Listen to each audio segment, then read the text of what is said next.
ಎಲ್ಲರೂ ಕೂಡ ಸರ್ಚ್ ಮಾಡ್ತಾ ಇರೋದು ಯೂಟ್ಯೂಬಲ್ಲಿ ಆಗಿರಲಿ ಗೂಗಲಲ್ಲಿ ಆಗಿರಲಿ KECT Mach round result link ಅಂತ ಸರ್ಚ್ ಮಾಡ್ತಾ ಇರ. ಇವಾಗ ಲಿಂಕ್ ಆಕ್ಟಿವೇಟ್ ಆಗಿದೆಯಾ ಆಗಿಲ್ವಾ, ಯಾವಾಗ ಬರುತ್ತೆ, ಎಲ್ಲನೂ ಕೂಡ ಕಂಪ್ಲೀಟಾಗಿ ಈ ಒಂದು ವಿಡಿಯೋದಲ್ಲಿ ನೋಡೋಣ.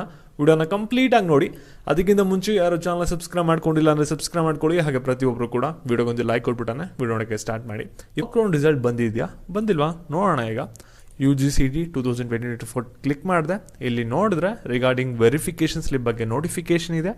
ಆದರೆ ಮಾಕ್ ರೌಂಡ್ ರಿಸಲ್ಟ್ ಲಿಂಕ್ ಇನ್ನೂ ಆ್ಯಕ್ಟಿವೇಟ್ ಆಗಿಲ್ಲ. ಅಂದರೆ ನಿಮಗೆ ಮಾಕ್ ರೌಂಡ್ ರಿಸಲ್ಟ್ ಇನ್ನೂ ಬಂದಿಲ್ಲ. ಇಲ್ಲಿ ನಿಮಗೆ ಬಂದಿದ್ದ ರಿಸಲ್ಟ್ ಬಂದಾದ್ಮೇಲೆ ನೀವೇನೇ ನೋಡಬೇಕು ಎಲ್ಲಾನು ಕೂಡ ಇವಾಗ ತಿಳಿಸ್ಕೊಡ್ತೀನಿ. ಇವಾಗ ವಿಡಿಯೋನ ಗಮನ ಇಟ್ಟು ನೋಡ್ತಾ ಹೋಗಿ. ಇಲ್ಲಿ ಫಸ್ಟ್ ರಿಸಲ್ಟ್ ನೀವು ಯಾವ ರೀತಿ ಚೆಕ್ ಮಾಡಬೇಕಾಗುತ್ತೆ ಅಂದ್ರೆ ಇಲ್ಲಿ ನಿಮ್ಗೆ ಈ ರೀತಿ ಲಿಂಕ್ ಬರುತ್ತೆ, ಒಂದು ಮಾಕ್ ರೌಂಡ್ ರಿಸಲ್ಟ್ ಲಿಂಕ್ ಅಂತ. ಅದ್ರ ಮೇಲೆ ಕ್ಲಿಕ್ ಮಾಡಿದ್ರೆ ನಿಮ್ಗೆ ಈ ರೀತಿ ತೋರಿಸ್ತಾ ಇರುತ್ತೆ. ಇಲ್ಲಿ CET ನಂಬರ್ ನಿಮ್ದು ಇಲ್ಲಿ ಹಾಕಿದ್ರೆ ಒಂದು 5 ಡಿಜಿಟ್ ನ ಸಬ್ಮಿಟ್ ಅಂತ ಕೊಟ್ರೆ ನಿಮ್ಗೆ ಒಂದು ಮಾಕ್ ರೌಂಡ್ ರಿಸಲ್ಟ್ ಶೀಟ್ ಬಂದ್ಬಿಟ್ಟು ಈ ರೀತಿ ಬರುತ್ತೆ.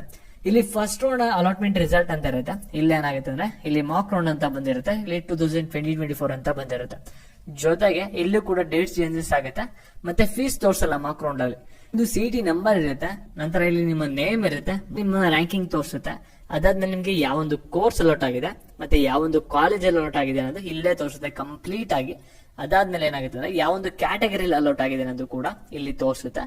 ಸರಿನಾ? ಇಲ್ಲಿ ಫೀಸ್ ತೋರಿಸಲ್ಲ, ಒಂದೊಂದ್ಸಲಿ ತೋರಿಸುತ್ತೆ ಒಂದೊಂದ್ಸಲಿ ತೋರಿಸಲ್ಲ. ಮಾಕ್ ಅಲಾಟ್ಮೆಂಟ್ ಅಲ್ಲಿ ಯೂಶಲಿ ಫೀಸ್ ನ ಡಿಸ್ಪ್ಲೇ ಮಾಡಲ್ಲ ಅವರು. ಫಸ್ಟ್ ರೌಂಡ್ ಅಲಾಟ್ಮೆಂಟ್ ಅಲ್ಲಿ ಈ ರೀತಿ ಫೀಸ್ ಕೂಡ ಇಲ್ಲೇ ಬಂದ್ಬಿಟ್ಟಿರುತ್ತೆ.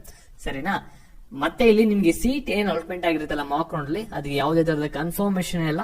ಜಸ್ಟ್ ನಿಮ್ಮ ಕೊಟ್ಟಿರುವಂತ ಆಪ್ಷನ್ ನಿಮ್ಗೆ ಈ ರೀತಿ ಸೀಟ್ ಅಲಾಟ್ಮೆಂಟ್ ಆಗುತ್ತೆ ಅನ್ನೋದು ನಿಮ್ಗೆ ರೆಫರೆನ್ಸ್ ಅಷ್ಟೇ. ಫಸ್ಟ್ ರೌಂಡ್ ಅಲ್ಲಿ ಏನ್ ಸೀಟ್ ಅಲಾಟ್ಮೆಂಟ್ ಆಗುತ್ತಲ್ಲ ಅದೇ ಫೈನಲ್ ಆಗಿರುತ್ತೆ. ಸರಿನಾ? ಮತ್ತೆ ಇವಾಗ ನಿಮ್ಗೆ ಮೇನ್ ಆಗಿ ಮಾಕ್ ರೌಂಡ್ ರಿಸಲ್ಟ್ ಯಾವಾಗ ಬರುತ್ತೆ ಅನ್ನೋ ಒಂದು ಪ್ರಶ್ನೆ ಇರುತ್ತಲ್ಲ, ಅದ್ರ ಬಗ್ಗೆ ತಿಳಿಸ್ಕೊಡ್ತೀನಿ. ಅದಕ್ಕಿಂತ ಮುಂಚೆ ಇಲ್ಲಿ ಯಾರು ಇವಾಗ ಕೋರ್ಸ್ ನ ತಗೊಂಡಿದೀರಾ, ನಿಮ್ಗೆ ಇವಾಗ ಮಾಕ್ ರೌಂಡ್ ಕಟ್ ಆಫ್ ಬಿಡ್ತಾರಲ್ವಾ, ಅನಾಲಿಸಿಸ್ ನ ಮಾಡಿ ಅಲ್ಲಿ ನಿಮ್ಗೆ ಕಾಲೇಜ್ ನ ಯಾವ ರೀತಿ ರೀಅರೇಂಜ್ ಮಾಡಬೇಕು, ಡಿಲೀಟ್ ಮಾಡಬೇಕು, ಮಾಡಿಫೈ ಮಾಡಬೇಕು ಅನ್ನೋ ಕಂಪ್ಲೀಟ್ ವಿಡಿಯೋ ಬರುತ್ತೆ. ಚೆಕ್ ಮಾಡ್ಕೊಳ್ಳಿ. ಮತ್ತೆ ನಿಮ್ಗೆ ಏನೋ ಸೀಟ್ ಅಲಾಟ್ಮೆಂಟ್ ಆಗಿಲ್ಲ ಅಂದ್ರೆ ಮಾಕ್ ರೌಂಡ್ ಅಲ್ಲಿ ಅದನ್ನ ನೀವು ಯಾವ ರೀತಿ ಅಲಾಟ್ ಮಾಡ್ಕೊಳ್ಳೋ ರೀತಿ ಮಾಡ್ಕೋಬೇಕು ಅನ್ನೋದು ಕೂಡ ಈ ಒಂದು ಕೋರ್ಸ್ ಅಲ್ಲಿ ಅಪ್ಡೇಟ್ ಬರುತ್ತೆ. ಚೆಕ್ ಮಾಡಿ. ಯಾವ ಕೋರ್ಸ್ ಪರ್ಚೇಸ್ ಮಾಡಿರ್ತೀರಾ ಅವ್ರು ಮಾತ್ರ. ಈ ಪ್ರಕಾರ ಇವತ್ತು ಮಧ್ಯಾಹ್ನ 2 ಗಂಟೆಗೆ ನಮ್ಗೆ ಮಾಕ್ ರೌಂಡ್ ರಿಸಲ್ಟ್ ಬರ್ಬೇಕಾಗಿತ್ತು, ಬಂದಿದ್ಯಾ? ಆದ್ರೆ ಬಂದಿಲ್ಲ. ಹಾಗಾದ್ರೆ ಯಾವಾಗ ಬರುತ್ತೆ ಅಂತ ನೀವು ಕೇಳ್ತೀರಾ. ಇದ್ರ ಬಗ್ಗೆ ತಿಳಿಸ್ಕೊಡೋದಾದ್ರೆ ಇಲ್ಲಿ ನೋಡಿ, ಮಾಕ್ ರೌಂಡ್ ರಿಸಲ್ಟ್ ಬಂದ್ಬಿಟ್ಟು ನಿಮ್ಗೆ ಇವತ್ತು ಒಂದು 7 ಗಂಟೆ 8 ಗಂಟೆ ಆದ್ಮೇಲೆ ಬರ್ಬೋದು. ವೆಯ್ಟ್ ಮಾಡಿ. 4 ಗಂಟೆ ಆಗಿದ ತಕ್ಷಣ ಬರುತ್ತೆ ಅಂತ ಯಾವ ತರದ ಗ್ಯಾರಂಟಿ ಕೊಡಕ್ ಆಗಲ್ಲ. ಯಾಕಂದ್ರೆ ಯೂಶಲಿ ಪ್ರತಿ ಇಯರ್ ಕೂಡ ನೋಡಿದೀವಲ್ಲ, ಎಲ್ಲಾ ಕೂಡ ನಿಮ್ಗೆ ರಿಸಲ್ಟ್ ಬಂದ್ಬಿಟ್ಟು ಒಂದು 8 o'clock 7 o'clock ಆದ್ಮೇಲೆ ಅವ್ರು ಅನೌನ್ಸ್ ಮಾಡ್ತಾ ಬಂದಿದ್ದಾರೆ.